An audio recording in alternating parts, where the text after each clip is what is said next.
When I had to trash my Blue Yeti, I searched for a microphone that I thought would work well in my noisy space. I came across one that works really well. The Rode Procaster. So why the Rode Procaster over all these others?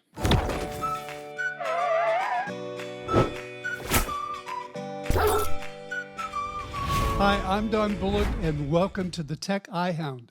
I'd like to say up front that everything you see in my office and studio space I bought with my own money, including this Rode Procaster microphone that I'm reviewing here. My choice of microphones was somewhat dependent on the limitation of this space that I have to record in. Unlike many YouTubers, I don't have an extra bedroom or closed-in space. For those of you that are new and haven't seen the area that I have to work in, this office studio space is at the end of a dining room, which is right over here in our home. This is a shot when two of our girls came to visit me at my desk. You can see the dining room off to the right, the family room off to the left, and the arrow points to the kitchen, which is around the corner. Under that arrow on that back wall is the door to our laundry room. That's an opening above the door. That laundry room door is on the back wall of our other family room. And next to that window on the far right is our front door. So that's what I have to put up with in this space. So when it comes to audio gear, I have to consider all of that before I choose a microphone. This space is also untreated. While all the things that hang on the wall behind me may help some, in front of me, there's a whole large family room with a laminate floor. The only sound deadening surface that I have in this area is a rug under my desk and one over in the dining room under the dining room table. It's bad enough for visitors who come to our home to see all of this equipment sitting here. Hanging up sound blankets would make it even a lot worse. When I first started using this space as a recording area, I bought a Blue Yeti microphone. Back then, they were very popular. The cardioid pattern on it worked well for this space, and I was very happy with it. But after I accidentally knocked the Blue Yeti over on the floor with my elbow and I had to trash it, I started searching for a replacement. Instead of getting another USB microphone, I decided I wanted some more flexibility, so I wanted an XLR microphone that required an audio interface. I've already published a YouTube video on the Vocaster 2 that I bought, but I never talked about the choice of microphone. When I discovered that the Vocaster from Focusrite had enough preamp gain for almost all microphones, even the MS7B and this Procaster, that meant I could go with almost any microphone and I didn't have to consider the extra cost of a cloud lifter or a FET head. Now, keeping that in mind, I began to search for a microphone and I looked at as many YouTube videos as I could and read as many articles as I could about microphones. I have no idea how many review videos I watched and the number of reviews that I read. One thing became clear: due to the openness of this office and studio space to the rest of the living space in the house, most reviewers said a dynamic microphone was most likely a better choice for such spaces over a condenser microphone because of the noise rejection. And yes, before you start writing comments, I know this may not be true. It depends on who you listen to. But I wanted to be a little safe, so I listened to those that said I'm better off with a dynamic microphone.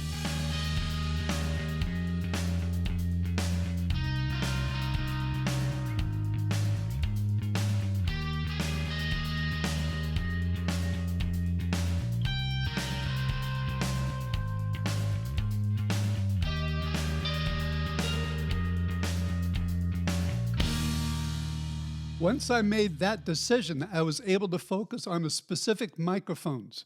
I watched as many different reviews on YouTube that I could on dynamic microphones and read a lot more reviews on them as well.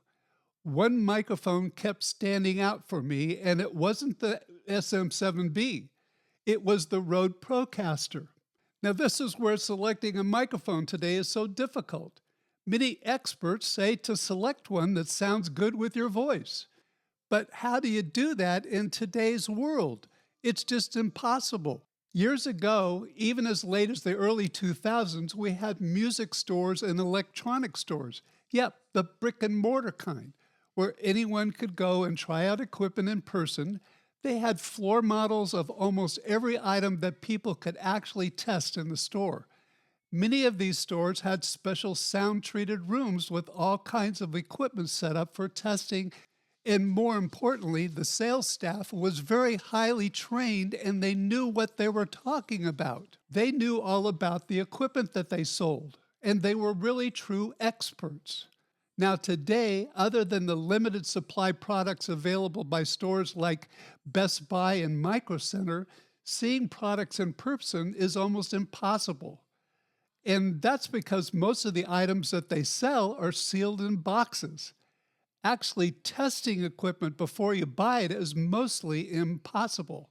And many of the workers in the stores today know little about the products they sell, much less being experts like those in the past. I continue to be extremely disappointed at the level of knowledge that these salespeople have. Most of the time, they have to get on their phones and check their website to find out the details of the products that they sell. That's ridiculous. What happened to the experts that we had in stores? I guess they can't afford to work there anymore. Now, the chance that any local store will even have a microphone like the Procaster in stock is slim as well. So I took a chance that I'd sound good on a Procaster, and I bought a Procaster dynamic broadcast microphone on my birthday in 2023 from B&H Photo as a birthday present to myself, using some money that people gave me instead of presents. I've been using it for most of my videos and podcasts since then. Now, how well I sound on this is totally subjective. You're listening to it so you can tell for yourself whether I'm sounding good. What you're hearing is my voice with no processing on my Rodecaster Duo, and I haven't made any changes in Final Cut. I'll say more about the processing on this microphone when I do a review of the Rodecaster Duo, which I need to do. The Procaster was designed as a no-compromise broadcast microphone. It's often used today by professionals for podcasting, radio, and voiceover applications. At around $240, but that fluctuates, it's also a good choice for content creators and podcasters. This microphone has a high output dynamic capsule and balanced low impedance of 320 ohms, output that makes it ideal for broadcast and voiceover microphone. It has cardioid pattern with frequency range from 75 hertz to 18,000 hertz. Its tailored frequency response is specifically tuned for the human voice to provide warmth and clarity. Now, according to Rode, the dynamic capsule in the Procaster greatly reduces ambient noise and room echo, making it ideal for untreated spaces, which is perfect for the area that I have and may be perfect for your area as well. So I've switched over to a different camera. This is the Tiny 2 Lite sitting on top of my monitor. I'm doing that because I have some things down on my desk that I'm going to be showing you, and I want to talk more about this microphone, and I'll be able to give you some close-up views of the microphone as we go along. I've also put my hat on because for some of this, I'm going to have to use the lavalier mic to show you some things about the Procaster. So just so you know, that's what I'm doing. The Procaster is a fairly large microphone as you see it here. It's 8 3/4 inches long, or 214 millimeters, and a little over 2 inches in diameter, or 53 millimeters. In addition, the Procaster weighs 745 grams, or about 1.6 pounds. So it's really a heavy microphone. With a durable all-metal body for long-term use, this thing is built like a tank. Quite frankly, the only way into this microphone is through this front piece, which screws off, and I'll be showing you that in a few moments. As I said, the Procaster is built like a tank, and the only way in is through this end piece. This end piece does come off, and that's the only way into the microphone. And then inside there is a built-in pop filter. It's a little hard to get it out. I want to get it a little bit to show you. But there's a built-in pop filter that's in this microphone. And there it is there. So now I've got to see if I can get that back in there. 10 minutes later. Now, you may have noticed that I've taken off the pop filter that I had on it, and you might hear some pops from my voice. And that internal pop filter is really nice, but it doesn't do enough. Peter Piper picked a peck of pickled peppers. How many pickled peppers did Peter Piper pick? So you can see this does have some plosives, and I've had some problems with that in the past. And that's why I did buy this pop filter that I have here that I had on the microphone. Now I've got to put that back on. 10 minutes later. Why, you can see that I did put that filter back on it. So Peter Piper picked a peck of pickled peppers. How many pickled peppers did Peter Piper pick? Bobby bought bright blue beads. Pop, pop, popsicle. Ice, ice, icy. Test, test, test. Okay, this mic works. I have had some problems with this pop filter, so that's one reason that I always use it and I speak across it rather than right into it most of the time. This pop filter is sold by a company named Broadcast Supply Worldwide, and it comes in black, which is what I have, or silver. But you can see on the specs here, not only is it expensive, but it really wasn't designed for the Procaster, but it does fit. It fits very well. This pop filter comes from them in a can. This is the can that it comes in. It's quite nice. You can see it's a real luxury item. I decided that I wanted it. I didn't like the look of the foam pop filters. And this, of course, this doesn't fit this microphone. It's just one that I had sitting around. Or you could use something like this that I used over on my Blue Yeti. And the end attached to the Blue Yeti, and that was the pop filter. But if you use something like that, as you can see, it gets in front of your face. If I put that over here, that would get in my face. So I don't use that kind of pop filter either, even though I happen to have one left over from my Blue Yeti. A new listing on B&H shows this onstage pop blocker, which is very similar to what I have, but it's cheaper. Now, Rode claims that this cardioid polar pattern on this microphone rejects off-axis noises, and of course that's one of the reasons that I bought it. They say that ensures the voice being captured clearly. So let's try that, and I have something that I'm going to use to show that, and it's one of those easy buttons that was from Staples. Staples used to sell these, an easy button. So N equals what, Josh? Nice if there was an easy button for life. Now there's one for your business. Staples. That was easy. So I'm going to do it from the front. That was easy. From the side. That was easy. And from the back. That was easy. Can you hear that? That was easy. That was easy. That was easy. So that shows you how the sound is rejected. What some people worry about of microphones is handling noise. And I can tell you that this does have some handling noise, although I'm really rubbing on it and you can't hear it. Now, if I tap on it, you can hear it. But if I rub on it, there's no handling noise. But there is some handling noise on this microphone. And of course, I have it in a shock mount. If I took it out of the shock mount, it would have a little bit more handling noise. Now, this shock mount is the Rode shock mount. When I bought mine from B&H, they had a special deal. It came with this shock mount, and that's very similar to the one that I have on it.